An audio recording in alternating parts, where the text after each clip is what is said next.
Welcome to Coffee Break with K.A. and Dana. We're brought to you by the Lesbian Talk Show.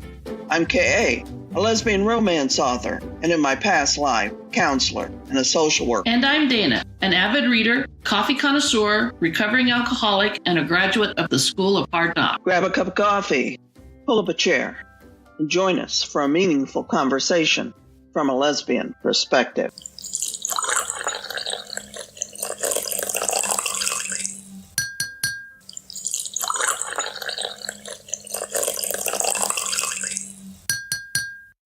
Have you ever started dreaming and realized that you were in a dream? Have you ever managed to gain control of the dream? To change its narrative? If you answered yes to these questions, you've experienced something called lucid dreaming. In this episode, Kay and Dana will discuss the fascinating topic, what it is, when it happens, its practical applications, and how to do it. Won't you join us for a meaningful conversation? Lucid Dreams.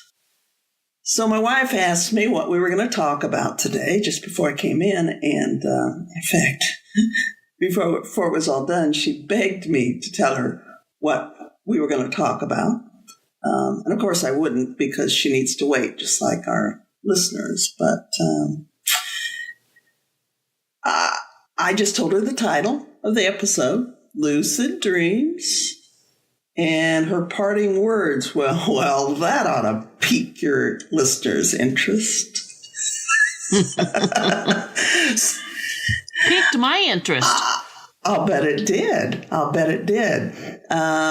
Except for you kind of knew where we were going, and I think she may have had, different thoughts about where we might be going with this topic. And for those listeners who have tuned in thinking that we're going there, no, I'm really sorry, we're not.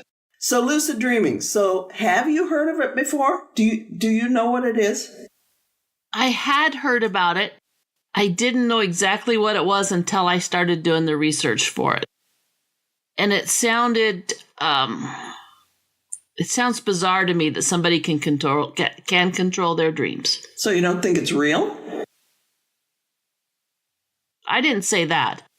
I mean, I'm sure it's real. I just, in my mind, can't grasp that somebody can control their dreams. Well, it is certainly a cutting edge research right now. It's a timely kind of topic that we've got. There's medical research going on. In fact, an article I just read about it talked about a scientist, some kind of doctor. I don't know what his specialty is, other than he specializes in lucid dreams in Australia for a university there. He works with a university there. And did a pretty major study that just came out or is going to come out. Anyway, so it's a thing. Okay, so let's go one step further. Have you seen the movie Inception? I have not. That's just not on my radar for a movie that I would watch. I'm not a real sci-fi fan, and that's the way it was portrayed to me, as that's what it was. Okay, so Inception, for those, I'm not going to spoil it, but basically Inception does include quite a bit about lucid dreaming. And takes it like one step further. So just like you were thinking that this was like, I don't know, it's a place your mind couldn't quite go. The movie kind of does that. Takes where we are and what lucid dreaming's all about and takes it kind of to the sci-fi realm. So, cool movie for those who want to see it. I have a feeling that we might just recommend that one. But anyway, so I'm going to assume that a lot of people don't know what this is, and so I better tell them. Lucid dreaming basically is dreaming where when you're dreaming, you know that you're dreaming, and you've practiced certain techniques enough that not only do you know, you can control your dream's narrative. Like you can change the ending, change the beginning, have cool things happen in the middle. and you can control it. So it's dreaming sleepers controlling what they're dreaming about. That's basically lucid dreaming. It is a real thing. There are techniques to do it. Some can do it. In fact, a study I just read, like 77% of the people who were interviewed, whatever they did, reported at least one instance. See, and I don't know. I mean, I have dreams, but I don't feel like I have any control over them. Okay. Can you think of it? Can you think of anything, can you think of why in the world people would be studying it and writing medical news article? The one I read was from Medical News Today. Can you think of practical applications? Well, I can think of two. One would be phobias and working through those. And the other one I would think maybe with people who have suffered trauma and have PTSD to help them work through their nightmares and night terrors. Yeah. I mean, bingo. Okay, so let's just play this out a little bit to show you the other application. So, okay, let's say you have nightmares. Let's say you're a person who, sexual assault's in the news lately. Let's say you're a person who is sexually assaulted and you've got reoccurring nightmares. You're being chased, or God forbid you're being raped or whatever, and you wake up in just panic, sweating, your heart's beating, your pulse is racing. You think maybe you might be going to have a stroke. And then you struggle to get back to sleep, if you can get back to sleep.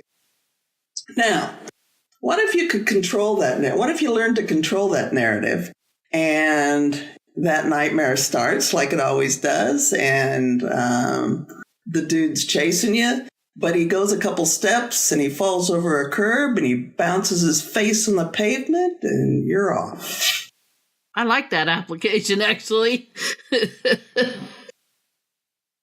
Another one is creativity, and I'll share a personal story in a minute. But yeah, those for sure, because lots and lots of people are treated for phobias. Lots of people are treated for PTSD. Nightmares just cripple folks who have severe PTSD. And so to be able to kind of control the narrative to make the nightmare not a nightmare, kind of twist it around and make it a happy little ending, makes people sleep better, healthier, all the things that go with it. So that's why they're studying it. Okay, so creativity is another area that it's useful. And I didn't used to lucid dream, didn't used to do it. But since I began writing, I kind of accidentally learned how to do it, still without knowing what I was doing until I read a little bit on it. But so when I'm in the heat of writing a book, not early, but late to towards the ending, and especially if I'm under pressure to finish, I hate to waste downtime. And so I've learned to drive the dialogue in my novel while I sleep.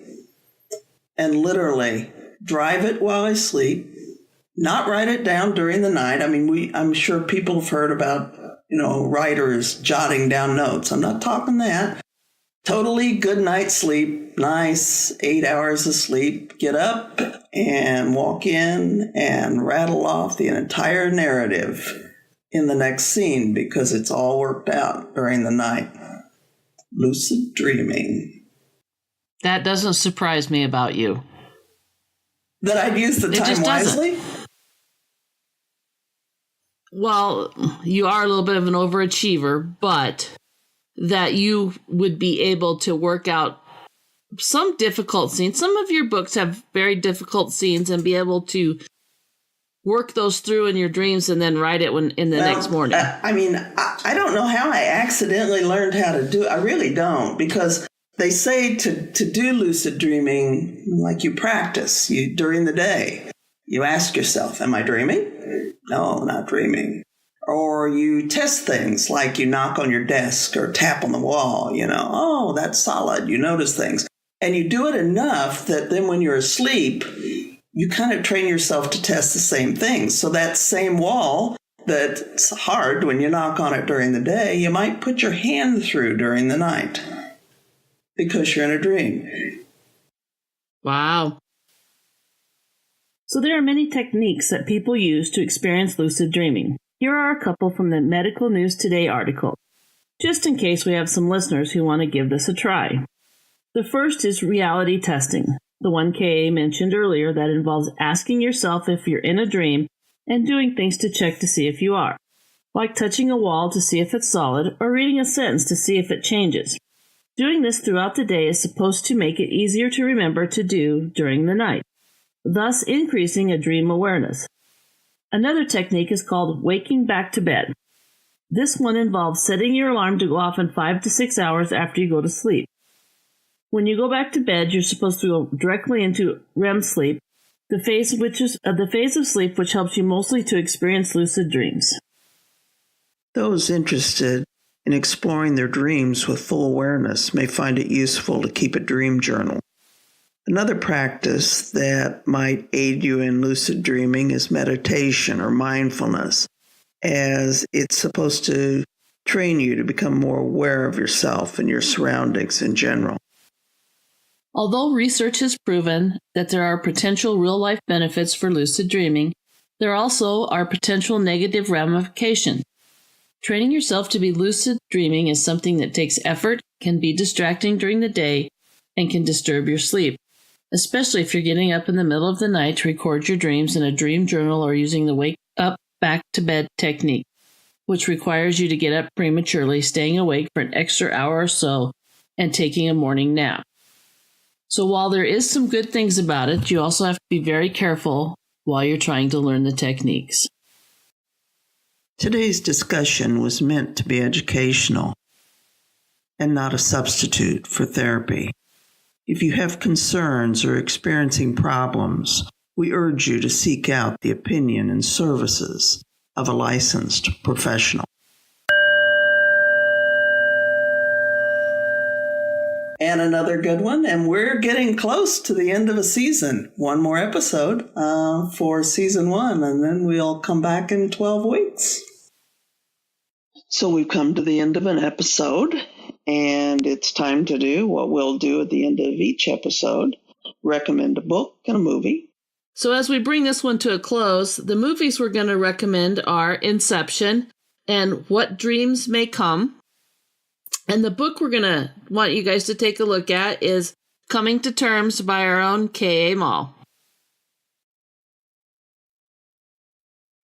And last but not least, we want to tell you about a study that's taking place, and we encourage you to participate. The LGBT Foundation, as part of their annual health campaign for lesbians and bisexual women, is working closely with renowned researcher Professor Catherine Meads, who has been conducting research into LGBT health and needs since 1992, to launch a larger-scale survey asking women who have had sex with women about their experiences centered around sexual well-being.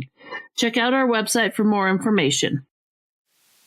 But before we go, it's time for me to do a bit of shameless promotion. I've been working on my 9th novel for what seems like forever, and it's finally done. Its title is Deadly Deception, Book 2 in my Riley Hayes thriller series, written under my pen name, Cade Brogan. Here's the blurb. 3 die in a psychiatric hospital, a triple homicide. A contagion, deadly and mysterious, is the killer's weapon of choice.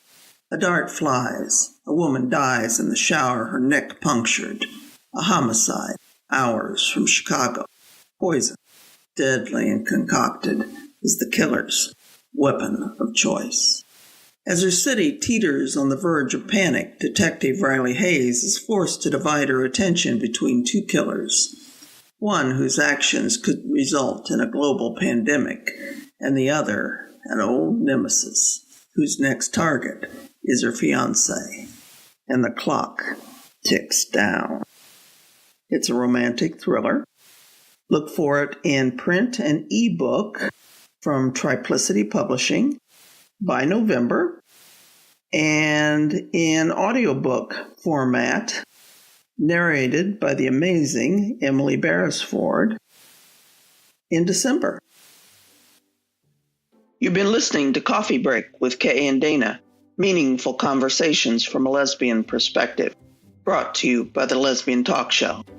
Be sure to like us on Facebook, follow us on Twitter, and visit our website, www.coffeebreakwithkayandana.com. Until next week, work hard, be kind to one another, and watch amazing things happen in your corner of the world.